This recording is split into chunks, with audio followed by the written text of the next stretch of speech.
Si on peut commencer par se présenter, Stanislas, si tu veux commencer.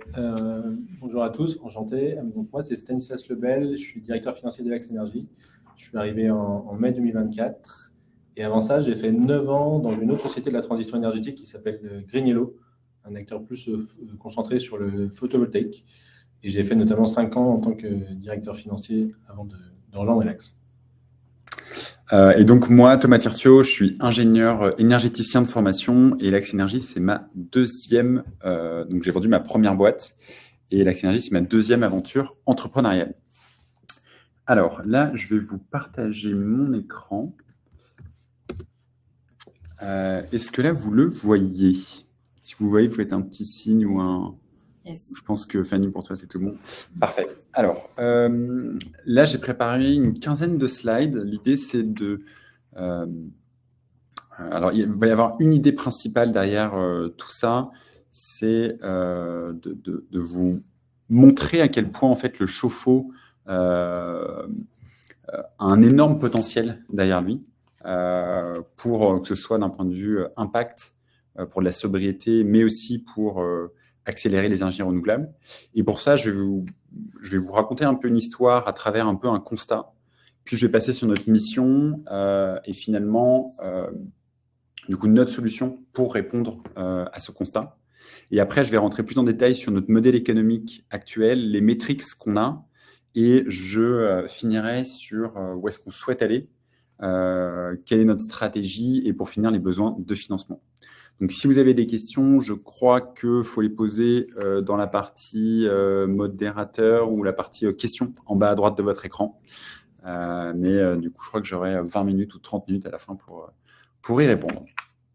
Donc, on va s'intéresser ici au chauffe-eau électrique. Donc, avant de vraiment rentrer dans le constat, il faut que vous ayez en tête qu'un chauffe-eau électrique va consommer en moyenne 4 kWh par jour.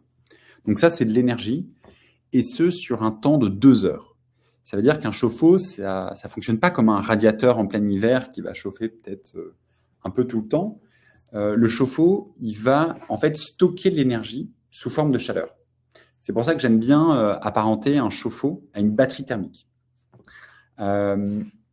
Ensuite, autre élément que j'aimerais que vous sachiez sur les chauffe-eau, c'est qu'il y en a beaucoup.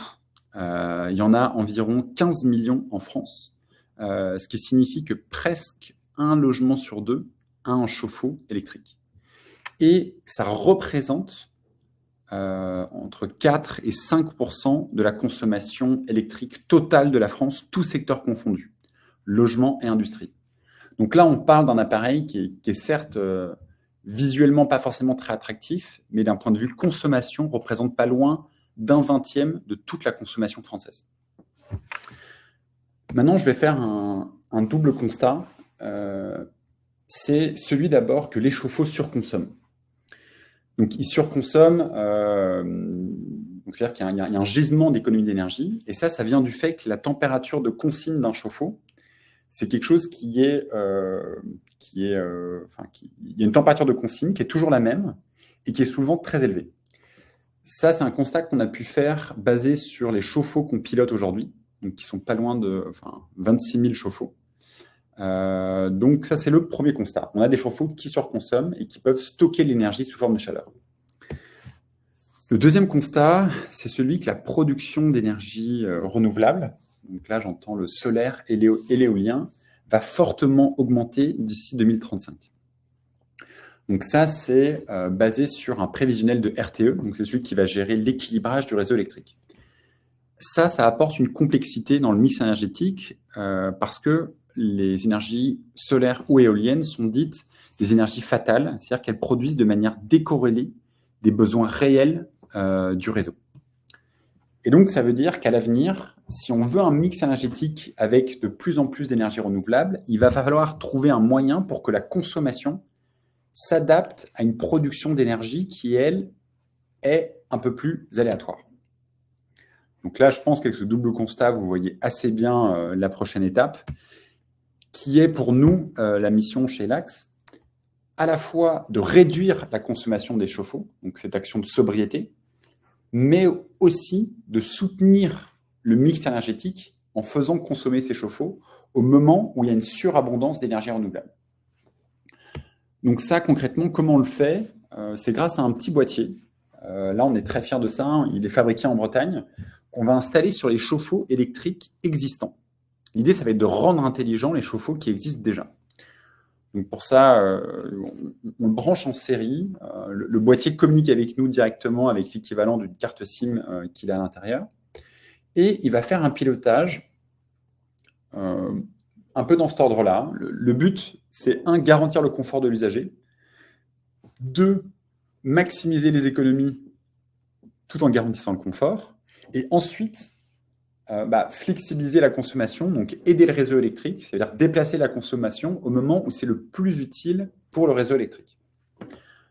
Donc, en termes de résultats, ça donne 25% d'économie d'énergie en moyenne certifiée par Carbone 4 cet été, à qui on a ouvert en fait toutes nos données, et 90% de la consommation d'énergie qui, elle, est ajustable pour aider le réseau électrique.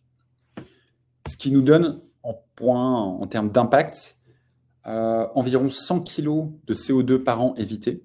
Là, c'est un chiffre un peu grossier qui est jeté comme ça. Carbone 4 nous a également, on a également élaboré une méthode de calcul avec eux. C'est quelque chose qu'on calcule en fait en temps réel. Et en fait, ça va beaucoup dépendre. Il y a à la fois une partie sobriété, donc l'énergie qu'on ne consomme pas. Et après, il y a cette notion de consommer au bon moment lorsqu'il y a une surabondance d'énergie renouvelable. Et ça permet également d'éviter un certain nombre d'émissions de CO2. Donc, c'est basé sur ces deux mécanismes. Donc, le deuxième étant beaucoup plus complexe parce que, en fonction de à quel moment on l'a fait consommer, on ne va pas éviter la même quantité de CO2. Mais on est dans ces ordres-là, entre 60 et 120 kg par an. Et tout ça pour une installation qui va se faire en moins de 20 minutes dans un logement, alors par un électricien. Moi, à titre d'exemple, j'arrive à équiper un logement en une dizaine de minutes.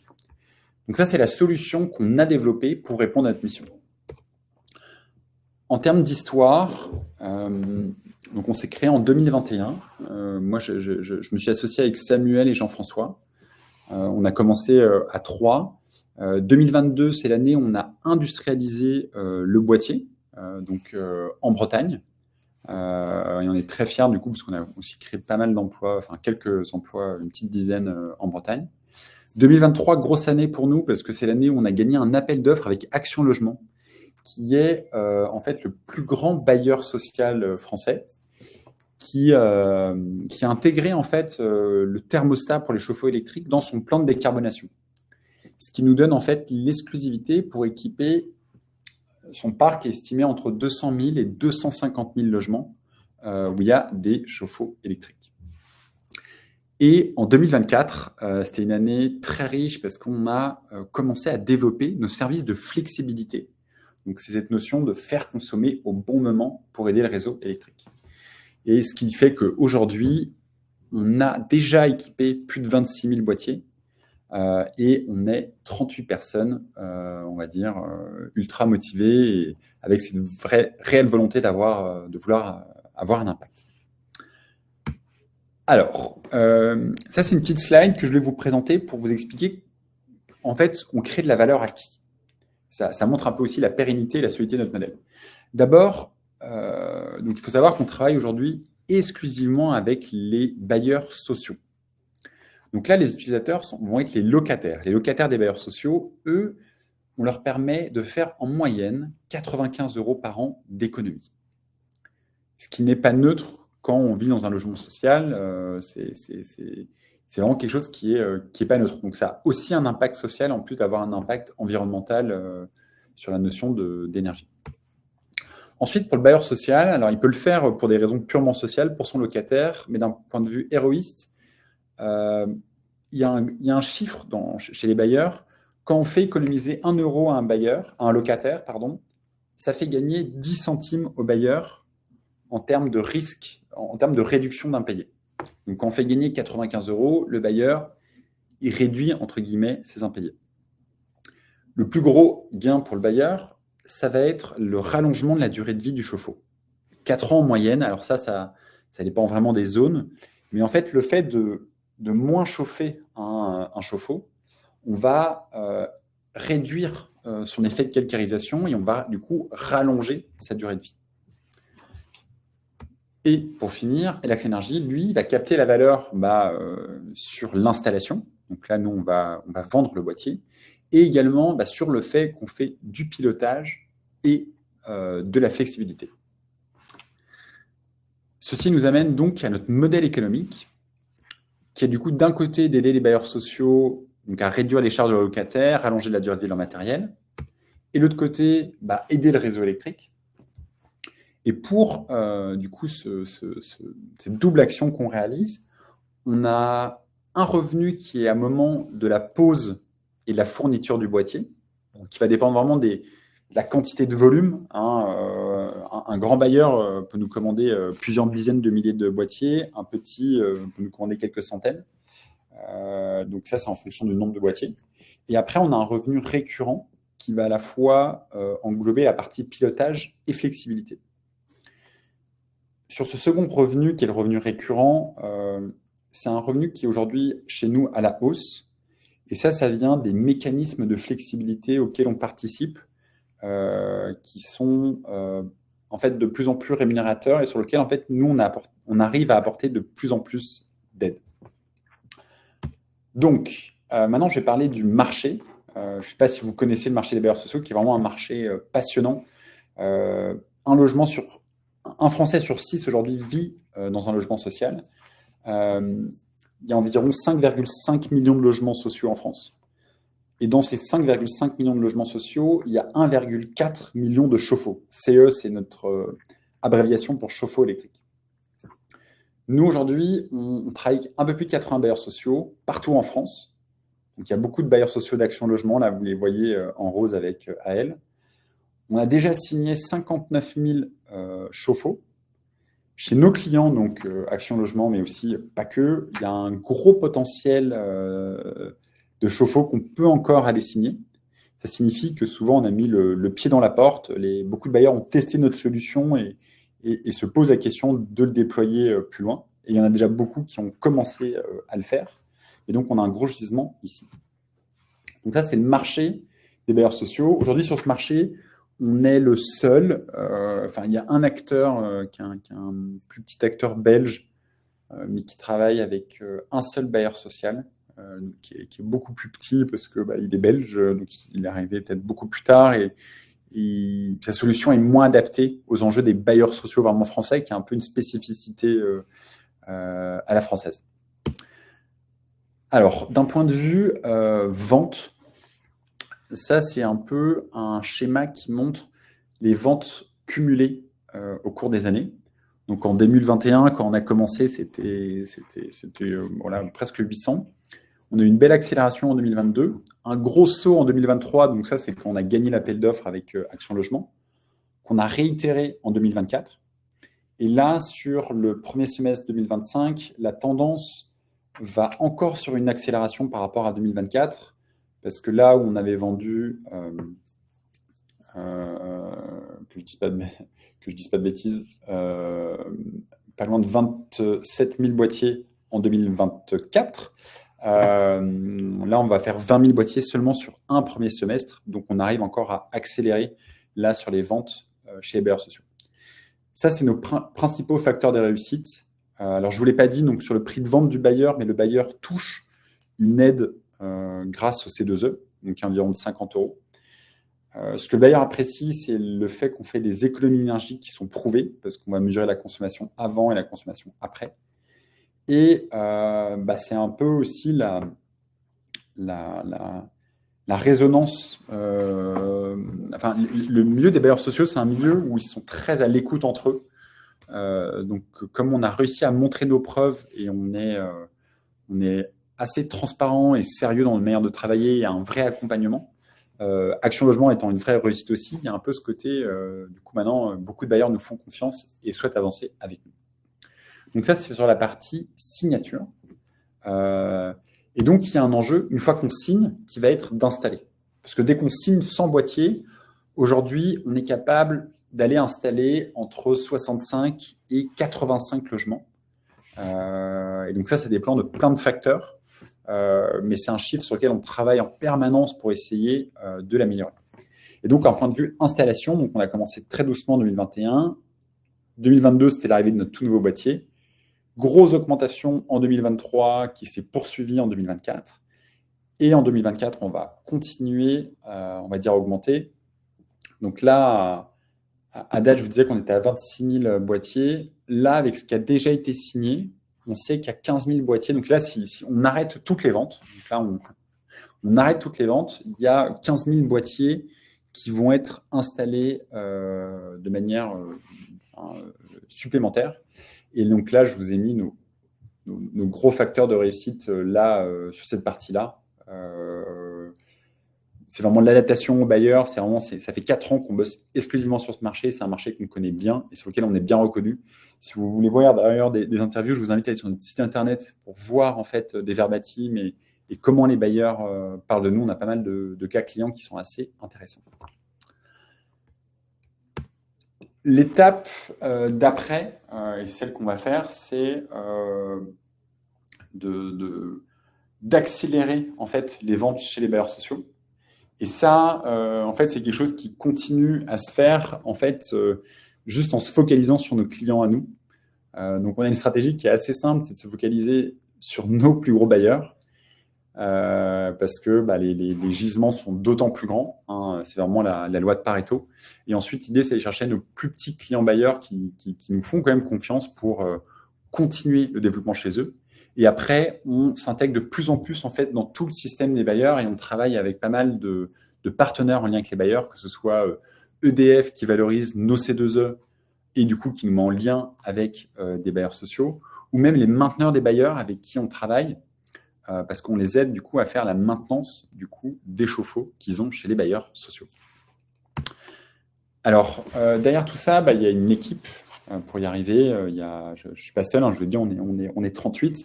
Donc il y a Jean-François avec qui j'ai créé, qui a toute cette expertise terrain, maintenance, le côté on va dire vraiment concret sur le terrain. Moi qui ai ce double background ingénieur énergéticien, qui ai déjà monté une boîte. Où j'ai eu l'occasion de la revendre. Et donc vraiment ce profil entrepreneur et la partie développement.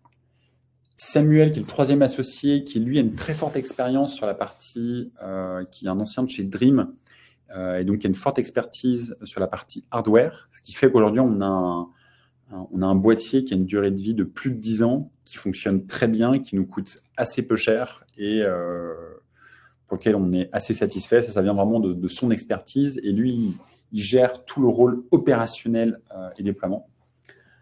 Finalement, on a Baptiste, qui est un ancien de la Creux. La Creux, c'est la Commission de la régulation de l'énergie, qui lui supporte toute l'équipe flexibilité. Donc, c'est elle qui va s'occuper de la partie pilotage selon les besoins du réseau en fonction des différents mécanismes. Il y a Julie aussi qui est arrivée assez tôt dans la boîte pour la partie RH parce que finalement, nous, les personnes, c'est peut-être un des socles les plus importants. Stanislas qui arrive avec cette grosse expertise financière qui venait du milieu du solaire de chez Green-Yellow et qui vient nous apporter aussi une vision, on va dire, beaucoup plus long terme parce qu'il a vu des structures beaucoup plus grandes. Florent, qui est notre CTO, qui lui a une expérience chez Druss, c'est une boîte qu'il a montée et revendue dans le domaine à la fois du data et du hardware. Et ensuite, il était Head of Engineering chez Lifen, c'est une grosse startup à Lyon. Et donc, il a une très grosse expérience sur la data et sur des gestions de grandes équipes. Et finalement, Carlina, qui est notre experte juridique, qui, elle, est une experte en fait des marchés publics, parce que on est au-dessus des seuils d'appel d'offres. Et qui a cette spécificité, c'est qu'elle a même travaillé avec les bailleurs sociaux. Et pour finir, du coup, les besoins de financement. Donc là, il y en a deux. Donc il y a l'ITA, que là, on a lancé, où l'objectif, c'est de récolter 1,5 million d'euros. Où là, ça va être de financer un peu notre plan de financement jusqu'à la levée de fonds. La levée de fonds, du coup, qu'on a lancée la semaine dernière, qui, elle, on vise une levée de 8 millions d'euros, et elle, qui a pour but, en fait, de financer notre croissance, en fait, d'accélérer cette acquisition chez les bailleurs sociaux, parce qu'aujourd'hui, on est les seuls, et c'est une position qu'on aimerait prendre, mais on aimerait aussi aller au-delà des bailleurs sociaux en France, parce qu'il y a 13 millions de chauffe-eau en dehors des bailleurs. Il y a d'ailleurs beaucoup de monde qui nous contacte à ce sujet-là. J'étais sur BFM ce matin pour justement en témoigner et chercher des partenaires sur le sujet. Et c'est pour, enfin voilà, c'était un peu les différentes étapes. Voilà, slide de fin pour vous inciter à participer sur l'ITA. Donc voilà, c'était les petites slides que je vous avais fait. Et maintenant, je prendrai avec grand plaisir du coup toutes vos questions. Du coup, Fanny, je ne sais pas comment ça se passe. C'est moi qui dois aller les chercher ou... Non, on va y revenir ensemble. Déjà, merci pour cette présentation très détaillée. Nous, on est ravis chez l'ITA de pouvoir prendre part à cette levée de fonds et de permettre à des citoyens de pouvoir investir. Et pour rappel, juste rapidement, il s'agit donc d'une levée de fonds en obligation avec un taux d'intérêt fixé à 10% sur 4 ans et des versements d'intérêt semestriels. Donc voilà, vous avez toutes les informations sur le produit financier sur la page de l'ITA. Je vous ai envoyé dans le chat les campagnes françaises et belges qui ont été lancées il y a 1 heure maintenant. Donc, vous pouvez investir directement. Donc, n'hésitez pas à aller voir. Il y a aussi un dossier d'investissement détaillé en téléchargement pour ceux qui veulent aller plus loin. Donc, sans plus tarder, on va passer aux questions qui ont été plutôt nombreuses pendant ta présentation, Thomas. J'ai l'impression que les participants sont enthousiastes en tout cas sur le projet. Donc je vais reprendre les questions à partir des premières qui ont été posées, donc tout en bas avec une première question d'Anne qui nous dit donc idée super intéressante.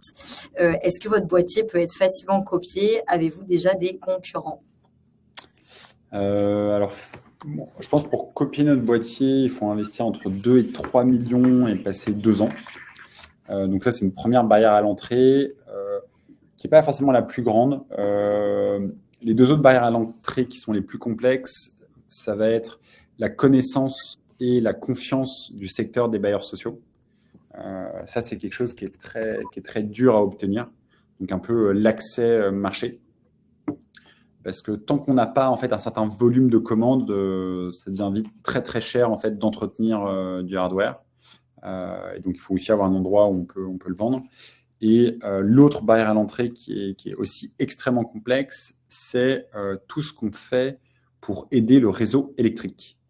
Parce que là, je voulais simplifier, mais nous, on participe à plusieurs mécanismes de flexibilité. Il y en a même certains qu'on a inventés en fait en collaborant avec la CRE. Donc c'est quelque chose qui est très bien documenté. Vous tapez la CRE et l'Axe Énergie sur Internet, vous verrez des délibérations de la CRE qui nous octroient des tests sur des mécanismes. Et ça demande un certain niveau d'expertise et de connaissance du réseau et aussi une connexion, on va dire, auprès de tous les décideurs là-bas que tout le monde n'a pas. Merci Thomas. Ensuite, une question de Stéphania qui parlait donc des particuliers. Qu'en est-il des particuliers intéressés? Est-ce que vous envisagez de la vente en direct? Alors, on n'est pas forcément des players B2C dans notre ADN. Par contre, on cherche des partenaires pour les distribuer, typiquement comme des plombiers ou des grossistes distributeurs pour des plombiers. C'est pas quelque chose qu'on a inventé. En fait, naturellement, c'est les plombiers qui sont venus nous contacter et donc on imagine que c'est un marché intéressant pour nous. Donc, c'est un marché qu'on souhaite en fait adresser, mais seulement après la levée de fonds, parce qu'aujourd'hui déjà le potentiel de marché juste sur notre secteur du bailleur est déjà immense. Mais c'est clairement quelque chose qu'on envisage. Surtout que maintenant, on a une solution qui fonctionne bien et qui est industrialisée. Super, merci pour ces éléments de réponse. Une question de Théo ensuite, qui a l'air donc de vous suivre depuis un moment puisqu'il dit bonjour l'équipe, bravo pour votre progression. Quelle est la part environ de l'appel d'offres d'Action Logement pour les signatures de 2022 à 2024 et pour les années à venir? Et quels sont les freins à la signature des autres bailleurs? Super question, Théo. La part des ventes d'Action Logement, c'est environ 2/3 aujourd'hui. À l'avenir, là, par exemple, sur le S1, c'est moitié-moitié là en projection. Et donc, on va dire que Action Logement, petit à petit, ça va représenter. Aujourd'hui, clairement, c'était notre plus gros client. Et petit à petit, on va dire, ça va basculer. Les plus gros freins, en fait, pour les autres bailleurs, c'était surtout en fait des éléments de réassurance, faire en sorte que, est-ce qu'ils étaient sûrs que ça fonctionne bien. Le fait qu'on ait pu en fait nous déployer massivement sur plusieurs milliers de logements, où du coup on a des process spécifiques adaptés à eux, c'est pas mal d'éléments qui sont très très rassurants pour un bailleur et qui font qu'aujourd'hui nous de plus en plus de bailleurs nous font confiance, quoi. Donc après, sinon, la dernière barrière, c'est la barrière, on va dire, budgétaire, où lui, il va faire un arbitrage, finalement, par rapport à d'autres solutions. Alors, c'est là où nous, on a vraiment une carte à jouer, c'est que en termes de ratio investissement, gain pour le locataire, aujourd'hui, on est la solution la plus rentable et qui a vraiment cette notion de transparence et d'économie réelle pour le locataire. Donc aujourd'hui, quand le bailleur veut vraiment faire des économies pour son locataire et agir rapidement sur une grande partie de son patrimoine, il a très peu de solutions, on va dire, même on est la seule solution pour agir rapidement sur une grande partie de son patrimoine. Et c'est ça un peu la carte qu'on joue. On parle de quick win pour le bailleur. Comparé, il faut savoir qu'ils ont des énormes plans d'investissement. Et du coup, on représente un peu une petite goutte d'eau là-dedans. Mais par contre, on est un très beau moyen pour eux de communiquer, que ce soit en externe ou vers leur propre locataire. Très clair, merci. Une question de Hervé qui demandait donc au niveau de la flexibilité, comment vous garantissez une consommation à un instant T si le chauffe-eau est à bonne température ou si ce dernier est asservi et qu'on est en heure pleine? Alors, si le chauffe-eau est en heure pleine, heure creuse, nous, on est après le télérupteur. Donc, en fait, nous, on ne peut pas asservir un chauffe-eau en dehors des heures creuses. Et c'est là, justement, nous, toute l'intelligence de nos algorithmes, ça va vraiment être d'ajuster et de respecter ces règles que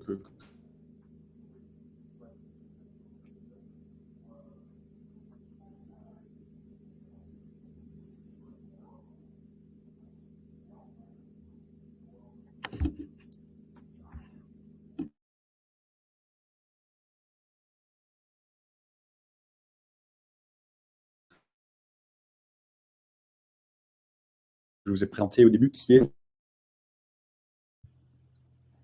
rebonjour.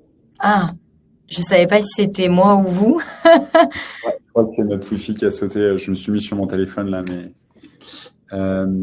pardon. Je disais, voilà, c'était vraiment nos algorithmes. Et c'est là en fait, nous on a toute notre intelligence dessus. C'est vraiment justement de respecter cet ordre RV de confort, économie, flexibilité. Donc en fait, c'est les cas uniques et nous on va en fait, chaque chauffe-eau va être piloté de manière individuelle et après aggloméré en fonction de ses propres règles. Donc si un chauffe-eau est à la bonne température, la température qu'il faut, on ne fera pas de flexibilité dessus à ce moment-là, par exemple. Okay. Une question d'Alexandre ensuite qui disait donc si le gain énergétique vient du changement de température de consigne, pourquoi le bailleur ne ferait pas la tournée des appartements pour la baisser sans ajouter un objet connecté? Très bonne question. En fait, je ne sais pas si vous avez un chauffe-eau, mais c'est une molette donc il faut dévissez un bac sous le chauffe-eau. Là, il y a des fils électriques, donc je vous conseille de les couper au tableau électrique parce qu'il y a du 230 volts. Et après, il faut en fait bouger un curseur à la mano. Et là, en fait, il n'y a pas de consigne de température. Donc, si vous êtes bricoleur, moi, c'est ce que je vous conseille de faire. Je pense que vous allez faire facilement 15% d'économie d'énergie, mais vous n'êtes peut-être pas allé au bout des 25% potentiels. Et en tout cas, vous n'allez pas faire en sorte que votre chauffe-eau consomme au moment où les énergies renouvelables sont abondantes. Ça, c'est certain. Mais surtout, en fait, le bailleur, lui, il a un risque, c'est que s'il commence à jouer là-dessus, imaginez qu'il descend trop bas, du coup, seul locataire, là, il peut ne plus avoir assez d'eau chaude. Donc là, il va aller se plaindre. Du coup, c'est-à-dire que le bailleur doit renvoyer quelqu'un pour réintervenir. Une intervention comme ça en unitaire, ça coûte 100 €. Donc en fait, et du coup, s'il y a un changement de locataire, par exemple, je sais pas, au début, il y a une personne âgée. Donc là, on veut lui baisser parce qu'elle utilise très peu son ballon. La personne âgée part. Il y a une nouvelle famille qui arrive. Donc là, les besoins sont beaucoup plus grands. Du coup, il faut renvoyer quelqu'un pour revenir régler. Et même, pire encore, si le bailleur réduit trop, là, on rentre dans des risques de légionellose. Et là, c'est un risque que le bailleur n'est pas prêt à prendre. Voilà. Mais je suis d'accord, l'idée, c'est pas... Enfin, il faut utiliser la technologie au bon niveau. C'est pour ça que nous, notre boîtier, on aime bien parce que beaucoup de locataires l'oublient totalement. Parce qu'il a vraiment ce côté pilotage et adaptation vraiment aux usages.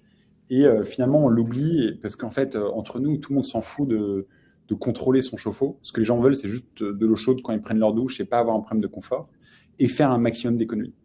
Et donc, nous, c'est vraiment ça la promesse qu'on a. C'est vraiment ne pas penser à votre chauffe-eau, mais juste qu'il consomme juste ce qu'il faut pour vos besoins. Merci. Une question de Vincent sur le renouvellement des boîtiers après leur fin de vie. Comment comptez-vous gérer ce renouvellement? Alors, Vincent, nous, c'est une question qu'on gère déjà nous. Déjà, en termes de durée de vie, nos boîtiers, pour vous sécher ce qu'on a fait, c'est assez rigolo. En fait, on les a mis dans des... Alors, c'est pas nous, hein, c'est un laboratoire. Mais ils ont pris 40 de nos boîtiers qu'ils ont mis dans un four pendant 3 mois à, je crois, 80 ou 90 degrés. Et ils ont éteint et allumé les boîtiers non-stop. De faire ce qu'on appelle un test d'usure. Et au bout de 3 mois, il n'y a aucun des boîtiers qui a cassé. Et du coup, ce qui signifie qu'au bout de 10 ans, il y aura 14% de nos boîtiers, statistiquement, qui seront, on va dire, cassés. Donc, on estime qu'il y aura une grande partie même qui vont vivre jusqu'à plus de 15 ans. Et nous, là-dessus, la vision qu'on a, c'est justement de travailler de plus en plus avec les mainteneurs des bailleurs pour que le jour où le boîtier casse, nous, on mette en fait notre boîtier sous contrat avec le mainteneur du bailleur pour que lui puisse changer le boîtier au compte-gouttes. Une autre manière aussi de voir l'avenir, ce serait que demain, en fait, notre technologie puisse être intégrée directement dans les chauffe-eau et qu'on puisse finalement être la partie pilotage et interface réseau des futurs chauffe-eau intelligents qui ne sont pas là aujourd'hui sur le marché. Et c'est pour ça qu'on veut les rétrofiter. Voilà. Très clair, merci Thomas. Une question de François qui demandait qui vous rémunère pour la flexibilité. Ça, c'est une question assez complexe. Il y a plusieurs personnes qui peuvent potentiellement nous rémunérer. Soit RTE directement sur certains mécanismes, soit des fournisseurs d'énergie sur la partie marché, parce qu'on va échanger des blocs d'énergie, soit même l'État, parce qu'on fait de l'effacement, donc on a répondu ce qu'on appelle un appel d'offres effacement, et donc là c'est l'État qui... c'est l'appel d'offres de l'État, et c'était RTE qui nous rémunère à nouveau là-dessus. Mais... C'est via RTE, effectivement, et on a gagné un appel d'offres qui nous assure une rémunération de, rien que sur un mécanisme, de plusieurs centaines de milliers d'euros par an pendant 10 ans. Voilà. Merci. Et enfin, alors les 2 dernières questions portaient plutôt sur la levée de fonds 2025, notamment une question de Nicolas sur l'augmentation de capital et potentiellement la prévision d'une part à l'ITA, donc des personnes qui ont envie d'entrer à votre capital visiblement. Et ça vient en complément d'une question de Théo qui demandait si la levée de fonds obligation, l'ITA apporte un financement en vue de la prochaine levée de fonds prévue pour 2025. Quel est le plan si cette levée n'arrive pas? Peut-être je prends la question toi, de Nicolas. Alors nous, aujourd'hui, on échange avec des fonds d'investissement qui typiquement ont une taille de ticket de cet ordre de grandeur, donc de 8 millions d'euros. Enfin, c'est des tailles standards. Après, on n'est pas du tout opposé à l'idée de mettre une partie sur l'ITA si les fonds d'investissement sont OK avec ça. Au contraire. Et pour répondre à ta question, du coup, Théo, donc qu'est-ce qui se passe si on lève pas des fonds? Nous, ça va juste ralentir notre croissance auprès des bailleurs sociaux. C'est-à-dire qu'on a une structure là qui est plutôt saine, où l'idée c'est vraiment on arrive à grandir de plus en plus, à vendre de plus en plus sans forcément faire grandir, par exemple, nous, typiquement, l'équipe commerciale ou même l'équipe opérationnelle, parce que finalement, ce qui compte, c'est le nombre de projets qu'on fait. Et on arrive à augmenter nos revenus sur la partie pilotage et flexibilité. Donc, ça va ralentir notre croissance, même si aujourd'hui, en tout cas, nous, les signaux qu'on a des fonds et des marchés sont plutôt, on va dire, très friands de venir rejoindre le capital d'une boîte comme la nôtre. Parce que, pour vous donner un ordre de comparaison, dans des boîtes similaires, il y a eu Voltalis, par exemple, alors elle qui a été achetée par Meridiam mais qui a une valorisation qui dépasse déjà le milliard, et un autre qui s'appelle Tico, qui a été racheté du coup par Engie. Et je pense le troisième plus gros acteur en dehors de ces deux-là, du coup, qui ont déjà été rachetés, c'est nous. Donc on est le troisième plus gros en fait opérateur d'effacement diffus en France et un des plus actifs quand on parle de réglementation, de flexibilité en France et du coup aussi en Europe. Et donc à ce titre, beaucoup de personnes souhaitent investir chez Elax. Et c'est d'ailleurs pour ça que nous, on s'est permis de faire une levée en obligation chez l'ITA, parce que du coup, on avait cette marge de manœuvre et c'était... Voilà. Merci pour ce complément d'infos. Une question d'Arthur. Êtes-vous actif uniquement en France? Alors aujourd'hui, oui, nos boîtiers sont uniquement... on a quelques boîtiers en Belgique, en Italie, en Espagne, dans des petits pays pour tester la télécommunication, mais c'est plus parce qu'on voyageait là-bas et on avait des amis. Mais vraiment, aujourd'hui, notre plus gros marché, c'est la France. Je vous le disais tout à l'heure, on s'intéressait au segment des particuliers via les plombiers, par exemple. Mais on s'intéresse aussi à d'autres marchés hors France, notamment les pays où il y a beaucoup de chauffe-eau, où il y a une surabondance d'énergie renouvelable et donc des besoins de flexibilité forts, et où le prix de l'énergie est élevé, et donc la sobriété a beaucoup de valeur. Et donc ça, il y a 3-4 pays qui se démarquent en dehors de la France, et que nous, on aimerait bien, on va dire, viser, mais dans un temps futur. Top, merci pour la réponse. On a traité toutes les questions. Merci pour l'efficacité. Est-ce que... il y en a une autre entre-temps qui a été posée. Pourquoi vendre les boîtiers plutôt que les louer? Quelle est la réparabilité du boîtier? Savez-vous les réparer? En fait, les bailleurs, ils préfèrent avoir des investissements. Ils aiment bien le principe d'investissement d'un CAPEX qui puisse amortir. Et quelle est la réparabilité du boîtier? Plutôt forte, parce que typiquement, ce qui va casser le plus souvent, c'est la sonde de température. Et ça, typiquement, dès la conception, c'est quelque chose qu'on a... on a conçu la sonde pour pouvoir en fait la retirer et changer juste la sonde. Donc en fait, typiquement aujourd'hui, quand un bailleur change de chauffe-eau, l'ancien boîtier, on le remet sur un nouveau chauffe-eau mais dans le protocole d'installation, en fait, on change la sonde qui était forcément un peu abîmée parce qu'elle était restée en chauffe-eau. Et là, c'est quelque chose qui est assez facile et on remet une nouvelle sonde. Donc, il y avait déjà cette notion de vouloir garder le plus longtemps possible le matériel. Après, quand il y a du défaut électronique sur une carte, là, c'est vraiment au cas par cas. Je peux pas dire, quoi. Très bien. Eh bien, merci beaucoup. Je ne sais pas si parmi les participants, il y a encore une ou deux questions. En tout cas, sachez que si vous avez des questions, même suite au live qui restent, vous pouvez les poser sur la fiche projet d'Elax directement sur l'ITA. Il y a déjà un onglet questions-réponses très fourni, donc vous pouvez aussi aller voir ce qui a déjà été posé et répondu par Elax. Voilà, et sachez donc, comme je vous le disais au début, que la collecte est ouverte depuis 1 heure maintenant. On a déjà collecté à peu près un peu plus de 30 000 euros, je viens de voir. Donc la collecte va durer jusqu'à la fin du mois de mars.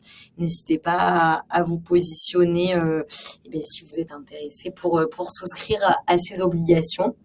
Et puis, côté l'ITA, on est disponible si besoin d'échanger directement sur l'ITA, sur Elax, sur vos projets d'investissement. N'hésitez pas à prendre rendez-vous avec notre équipe. Super. Merci beaucoup, Fanny. Et si vous voulez aller plus loin, je vous invite à aller sur notre site internet. Alors, il y a un tout nouveau site internet qui va sortir, je pense, d'ici la fin de la semaine ou début de semaine prochaine. Mais plutôt fin de semaine, ou sinon sur mon profil LinkedIn, je partage pas mal d'informations sur Elax ou sur ce qu'on a fait. En tout cas, merci pour toutes vos questions et je serai ravi de vous accueillir dans cette aventure Elax avec vos financements. Voilà. Merci Thomas pour toutes tes réponses. Merci Stanislas également. Et puis, bonne soirée à tous les deux. Bonne soirée à toutes et à tous et à très bientôt. Au revoir. Merci Fanny. Merci beaucoup.